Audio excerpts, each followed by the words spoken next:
This video is being made about 2 months after the opening of Nickelodeon Universe at the American Dream Mall. And with that brand new theme park came TMNT Shellraiser, their massive Gerstlauer Euro-Fighter, which is a clone of Takabisha in Japan. This is the new world's steepest roller coaster, beating out Takabisha by half a degree. And I had the fortunate opportunity of not only riding Shellraiser within its opening year, but also riding Takabisha earlier this summer. So because I have done both very recently, it was very interesting for me to compare the two. And I've already done a Takabisha review, and originally I thought that I wouldn't be doing a Shellraiser review because they are the same. However, after experiencing both, I wanted to do this video because I have some new thoughts, but not so much about the layout. So if you want a breakdown of each element and my thoughts on those, go watch the Takabisha review, because my thoughts still stand the same. To sum it up, I think it's a great layout. I like all the different elements and what it does. So for the purpose of this video, I want to talk about the differences between this and Takabisha, because believe it or not, there are a few, and not all of them good. But I do want to start off with the positive. By far the most defining difference is the fact that this coaster is completely indoors, and it intertwines with another Gerstlauer roller coaster, this one being a spinner coaster, Shredder. And when I rode Takabisha back in July, we knew that these coasters were coming, and I was thinking to myself, how on earth is this place in New Jersey gonna intertwine another coaster with this layout? It's mind-boggling to think about, but they managed to do it.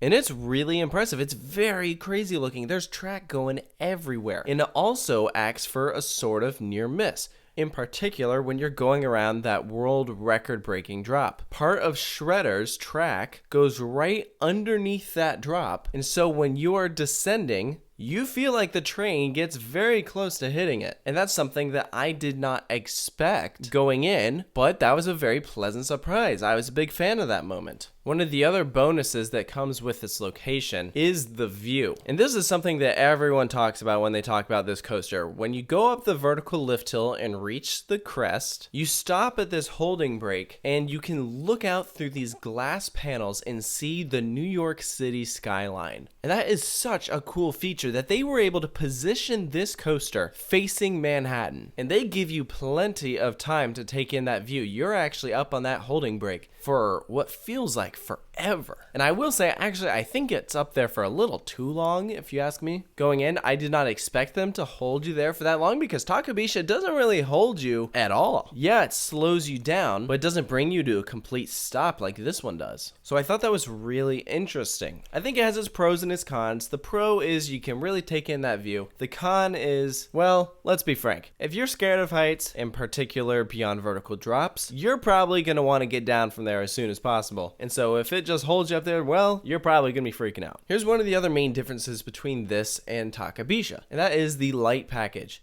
As you can see, most of this footage I'm showing you was shot at night. And you'd think, oh, well, it's an indoor theme park, so when you go there at night, it's not going to be any different. No, it is. They actually turn out all the lights in the park. And so the lights from this coaster turn on. They're on during the day, but definitely not as prominent. You can see them a lot better when the sun goes down. And this coaster just looks gorgeous. Right now it's sporting an all green color scheme. This is from KCL Engineering, the same company that did Hang Time's lights, Monsters lights, Adrenaline Peaks, you get the point. And it wasn't really doing anything special for us like what Hang Time does. But I imagine that it's probably because Nickelodeon Universe is still a fairly new park, and I would fully expect us to see some sort of show with the lights at a later date. So those are all the things that I think Shellraiser does well. Here's some differences between this and Takabisha that I think it does not do well. First, I want to start off with the first few elements, because before you even hit that launch, you have a small drop and an inversion. When you're on Takabisha,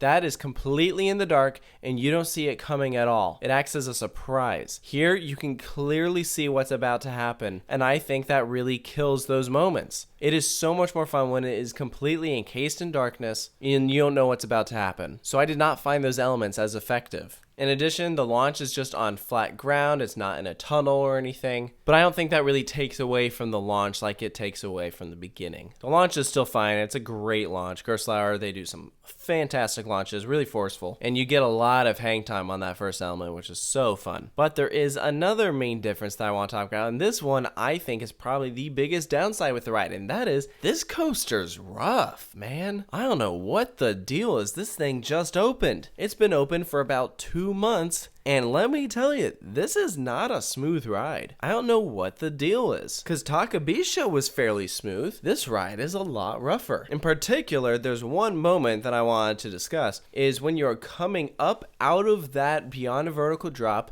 going into that dive loop. So this is the second half of the ride, but when you're going upwards into that element, holy jackhammering, Batman. They got some serious potholes they gotta work out. You can really feel the rough areas, in particular when there's positive G-force, aka the bottom of some of these elements. And you can feel them even more if you're sitting in the front row. Believe it or not, the back row is smoother than the front row. I don't know why. I'd love if someone in the comments could explain how that works, because I thought that was a little strange. Typically, front row is gonna be smoother than the back, but that's not the case here. So I really hope that there's something that they can do to fix that, because I really did feel that that took away from the experience. And I feel like I have a right to say that because I've seen what this ride is like when it's smooth, and it's a lot more enjoyable. So I think if they can get that sorted out, then yes, this is a clearly better ride than Takabisha. But because it has some of those potholes, some of those moments that can be kind of uncomfortable, especially since this has over-the-shoulder restraints. If you're shorter, you're probably going to get head banging. For that reason, I think Takabisha is a lot more comfortable of a ride. But I'd say that's about all the differences between this and the original. Again, if you want a full layout breakdown, go watch the Takabisha review. I'll throw a link to it in the description. But I'll still give this ride a final score, and I'm going to give it an 8 out of 10. I gave Takabisha a 9 out of 10, and even though this ride has an amazing view,